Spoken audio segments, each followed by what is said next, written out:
میرے عزیز بہنوں اور بھائیوں، میں آج آپ کے سامنے نئے عہد نامے کی ایک چھوٹی سی کہانی پیش کرنا چاہتا ہوں۔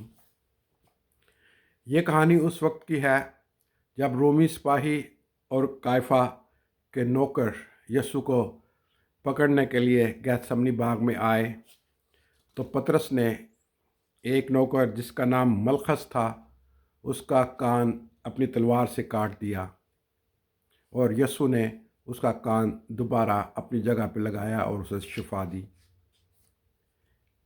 آئیے یہ کہانی ملخص کی زبانی ہی سنتے ہیں۔ ملخص کیا کہتا ہے اس بارے میں؟ وہ یہودا سے مخاطب ہے: یہودا، تمہارے لیے یہ 30 چاندی کے سکے اور ایک کھیت کی ملکیت اس کام کے لیے کافی رقم ہے کہ تم نے اس ربی یسوع کی نشاندہی کرنا ہے جس کو یوسف بن قیافہ پکڑ کر رومی حکومت سے مروانا چاہتا ہے۔ تم صرف اس کے ٹھکانے کا پتہ بتانا، باقی سارا کام رومی اور یہودی سپاہیوں پر چھوڑ دینا۔ انکار کی صورت میں تمہیں قیافہ کی طاقت کا اندازہ تو ہے۔ وہ رومی حکومت کا قائم ہوا سردار کاہن ہے، اور تمہیں یہ بھی معلوم ہے کہ میں اس کا خاص نوکر ہوں۔ یہودا نے 30 چاندی کے سکے لیے اور مقررہ وقت پر رات کے وقت گیتسمنی باغ میں کارروائی کا وعدہ کیا۔ یہ میری وہ گفتگو تھی جو یہودا اسکریوتی، جو یسوع ربی کا شاگرد تھا، اس کے اور میرے درمیان ہوئی تھی۔ قیافہ نے یہودا کے ساتھ سودے بازی کی ذمہ داری مجھے دی تھی کیونکہ میں اس کا خاص اور رازدار نوکر تھا۔ یسوع نے یہودا کو 30 سکوں پر میں نے کیسے راضی کیا، جبکہ اس کا مطالبہ کافی زیادہ رقم کا تھا۔ 30 سکے دراصل ان دنوں میں کسی غلام کو خریدنے کے لیے رائج رقم تھی۔ شاید قیافہ نے اتنی ہی رقم دے کر مجھے بچپن میں خرید لیا تھا۔ اس سے زیادہ رقم میں کیوں کر یہودا کو دے سکتا تھا؟ میں بچپن سے ہی قیافہ کے ہاں ملازم تھا۔ قیافہ نے میری ذہانت اور محنت کی وجہ سے ملازمت میں ایک خاص درجہ دیا ہوا تھا۔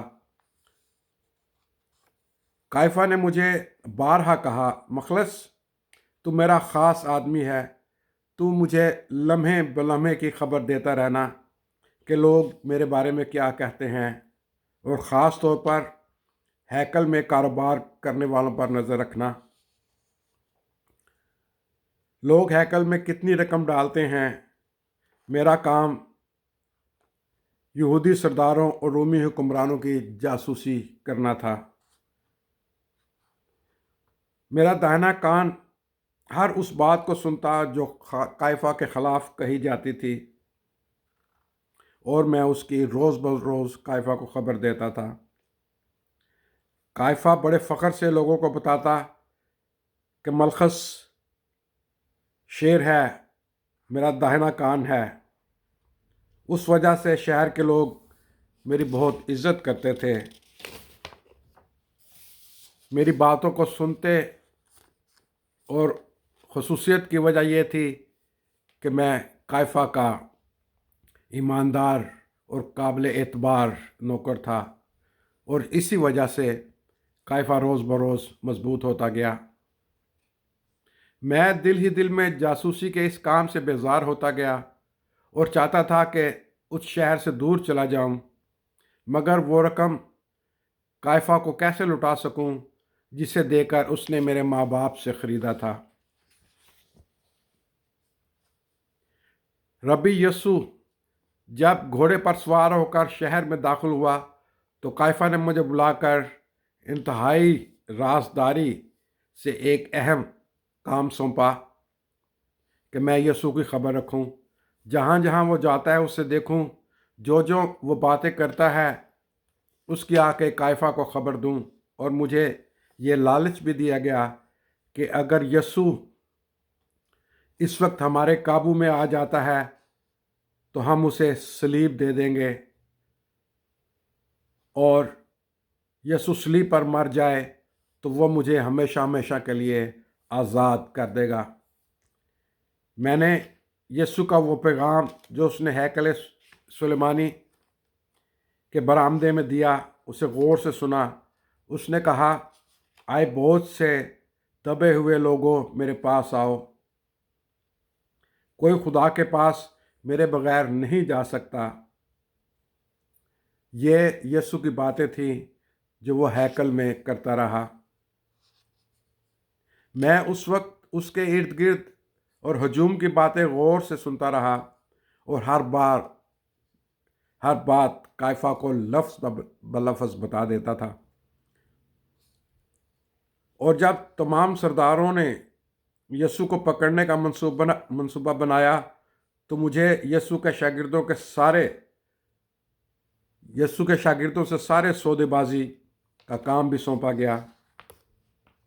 यहूदा अस्करियोती यीशु का एक शागिर्द मेरे जाल में आसानी से आ गया। मैंने उसे 30 चांदी के सिक्कों में और एक खेत के इवज़ यीशु को हमारे हवाले करने पर आमादा किया और ये मेरा एक इंतहाई कामयाब मंसूबा था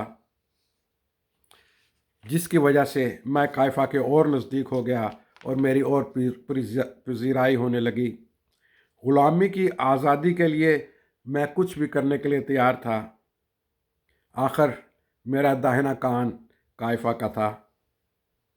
मेरा दाहिना कान, मगर उसके साथ साथ यीशु रब्बी की ये बातें मेरे जहन में उतरती गईं कि इब्ने आदम खोए हुओं को निजात देने के लिए आया है। ईद फसा की रात मैं उस काफ़िले में शामिल था जब यहूदी और रोमी सिपाही यहूदा अस्करियोती के साथ गतसमनी बाग में गए। कितने फ़रेब के साथ यहूदा ने रब्बी को बोसा दिया और देखते ही देखते सिपाही वहाँ पर जमा हो गए। यीशु ने जब हमसे पूछा, किसे ढूंढते हो? हमने कहा, यीशु नासरी को। उसने कहा, वो मैं ही हूँ। यीशु के ना चाहते हुए भी उन नासरी बाशिंदों और सिपाहियों के दरमियान झगड़ा हुआ। अंधेरे में कुछ दिखाई नहीं दे रहा था। हाय मेरा दाहिना कान! मेरे मुंह से एक ज़ोरदार चीख निकली। मेरा कान सर से जुदा हो चुका था और खून गर्दन से बहकर कपड़ों पर बिखरा जाता था। शायद शमौन पतरस जो मेरे पीछे तलवार लिए खड़ा था, उसने मेरा कान उड़ा दिया। यीशु ने उसे कहा, आए शमौन, तलवार को अपने म्यान में रख। और अचानक ही देखते देखते मेरी दर्द जाती रही। मैंने मध्यम रोशनी में यीशु नासरी को देखा जो मेरे ऊपर झुका हुआ था। मेरा कान अपनी जगह वापस आ गया और मैं भला चंगा हो गया। लगता है कि ये यीशु नासरी का आखिरी ज़मीनी मौजज़ा था। लोग यीशु को पकड़ कर ले गए, लेकिन मेरे कान में एक धीमी धीमी सी आवाज़ आती गई कि अब तुम्हारा कान मेरा कान है। क्या ये यीशु की आवाज़ थी या कायफा की? यीशु ऐसा क्यों कर सकता था? मैं तो उसका गुनहगार था। तो उसके पकड़वाने में मेरा हाथ था और उस काम में मैं आगे आगे था। फिर सब लोग छोड़कर जा चुके थे। मैं आहिस्ता आहिस्ता उठा, उन लोगों के पीछे पीछे चलता रहा। वो उसको हन्ना, कायफा और फिर रूमी गवर्नर के पास ले गए। उसे कोड़े मारे गए और सलीब उसके कंधे पर रख दी गई। सोचता रहा कि सारा किस्सा कायफा को सुनाऊं, मगर उसे पहले से मालूम हो चुका था। ज्यों ज्यों मैं यीशु की सलीब के पीछे पीछे चलता गया, मेरा हाथ बार बार मेरे दाहिने कान को छूता रहा। क्या ये कान कायफा के थे?